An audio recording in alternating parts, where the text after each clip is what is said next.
66,000 roaring fans, packed to the absolute rafters in Seattle. The atmosphere is literally electric, but man, you could feel this heavy, heavy anxiety hanging in the Pacific Northwest air. I mean, the World Cup stakes, they could not be higher for the co-hosts. Right, and then that news drops just hours before kickoff. It was a massive blow. No Christian Pulisic. Your talisman is out with a calf injury.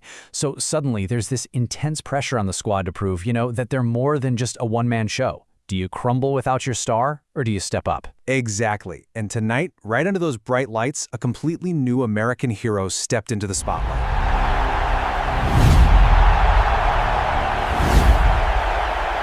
Welcome to Soccer Prime Tonight. I'm your host alongside our tactical expert, and tonight we are dropping you straight into the heart of an absolute masterclass. The United States taking on Australia in Group D. The Socceroos were coming off this massive win over Turkey, while the USA were just flying high after dismantling Paraguay 4-1. Something had to give. Yeah, and this wasn't just a game. It was literally a chess match played at 100 miles an hour. We're going to take you through the whole story of the match, the crucial tactical adjustments, and the underlying numbers that show exactly why this 2-0 victory played out the way it did. All right, let's dive into Section 1, Seattle's World Cup stage and team news. And obviously the headline here, Pulisic ruled out. So with the American talisman totally unavailable, Pochettino had a massive puzzle to solve. He had to completely tear up and shift his tactical framework. Looking at the setup, Pochettino rolls out this really aggressive 3-5-2 formation. Pulisic had been training separately all week, right? And missing his 4 World Cup goal contributions meant the U.S. desperately needed a new way to manufacture a threat. Right, so without Pulisic on the wing, Pochettino puts 2 true strikers right up top, Fuller and Balogun and Ricardo Pepi. It was a really bold statement. For sure. And on the flip side, Australian manager Tony Popovich sets up in this super rigid, deep-sitting 5-4-1 block. Popovich was basically saying, come and break us down. He even dropped his goal scorers from the Turkey game, Nestoria Rankunda and Connor Metcalf, totally relying on Mohamed Touré as the lone outlet. That is a massive gamble, just sitting back to absorb pressure for 90 minutes. Moving into Section 2, first half dominance. Because right from the opening whistle, the USA didn't just knock on the door. They kicked it entirely off the hinges. Seriously, there were absolutely zero signs of a Pulisic hangover in Seattle. We're talking 11th minute here, and Fuller and Balogun just shows this unbelievable turn of pace. He charges down the left wing, gets straight into the box, and just slides a vicious pass into the danger zone. It was so dangerous that Australian defender Cameron Burgess completely panics. He ends up sending it straight into the roof of his own net, 1-0 USA. And Australia, they just looked totally overwhelmed. The American wingbacks, Antonee Robinson and Sergiño Dest, they were just flying forward, completely pinning Australia deep. The pressure literally didn't stop. Fast forward, 43rd minute. Sergiño Dest hits a shot. It loops up off a crazy deflection, and center back Alex Freeman is right there to nod it home. But wait, the offside flag goes up. The whole stadium groans. We're waiting in this agonizing suspense. The VAR review takes a look, and the referee points to the center circle. The goal is given, 2-0 right before the half. Which brings us to Section 3, the tactical battle. Let's look under the hood here to see exactly how the USA suffocated Australia in that first half. The sheer dominance in possession really tells the whole story. 62% for the United States. And look, this wasn't just passive, passing around the back kind of possession. This was dictated entirely by the midfield metronome, Tyler Adams, operating just brilliantly alongside Weston McKennie.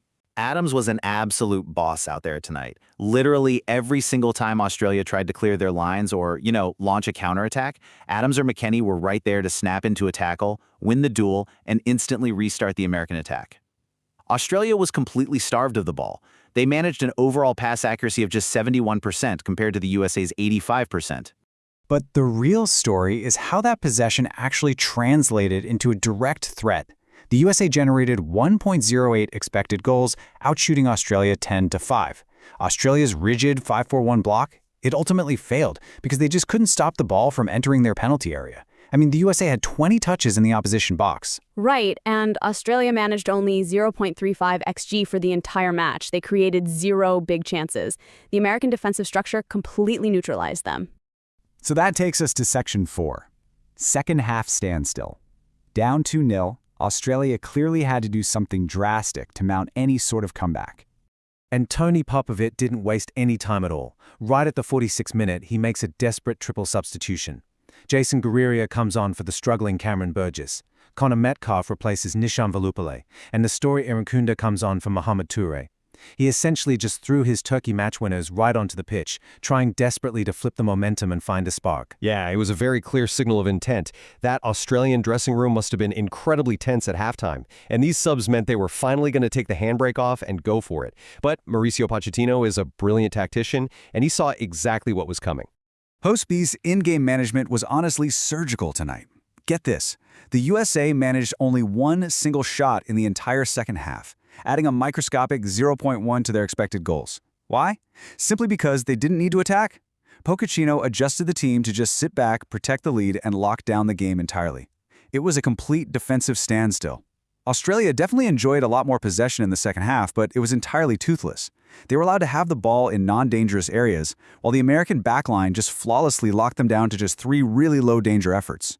It wasn't the explosive attacking of the first 45 minutes, but man, it was a phenomenally professional way to kill off a World Cup match. All right, Section 5. Freeman steals the show. Let's talk about our absolute player of the match. Center back Alex Freeman takes home the Player of the Match honors with an absolutely incredible 8.5 rating. We already covered his massive 43rd-minute header to make it 2-0, showing this unbelievable, almost striker-like instinct to follow up Dest's deflected shot. Oh, absolutely. But his defensive work was honestly just as impressive. Back in the first half, he executed a flawless slide tackle at the near post just to stop Velupillay from connecting with a super dangerous cross. He marshaled that back three perfectly alongside Tim Ream and Chris Richards. No Pulisic? No problem. Alex Freeman became the exact hero Seattle needed tonight, completely shutting the door on the Socceroos and securing that clean sheet. And finally, Section 6, Group D verdict. Because the math is looking incredibly friendly for the Stars and Stripes right now. Taking a look at the official Group D table, the USA sits very comfortably in first place with 6 points and a +5 goal differential. This guarantees their ticket to the last 32. They are officially moving on. But Australia, sitting there in second place with 3 points and a 0 goal differential, they are far from safe. Depending on the result between Turkey and Paraguay, the Socceroos are facing a massive do-or-die scenario heading into their final group game. The elimination risks for Australia just skyrocketed tonight. The USA has done exactly what they needed to do on home soil. 2 wins, 6 goals scored, just 1 conceded. They completely survived the tactical test tonight, but look, the road only gets harder from here. Pochettino has clearly built a resilient, adaptable squad, but we got to leave you with this question. Can this momentum truly carry them deep into the knockout rounds? Or when they finally face the true giants of world football, will the absence of Christian Pulisic eventually be exposed? We are definitely going to find out. Thanks for watching Soccer Prime tonight. We'll see you in the next football story.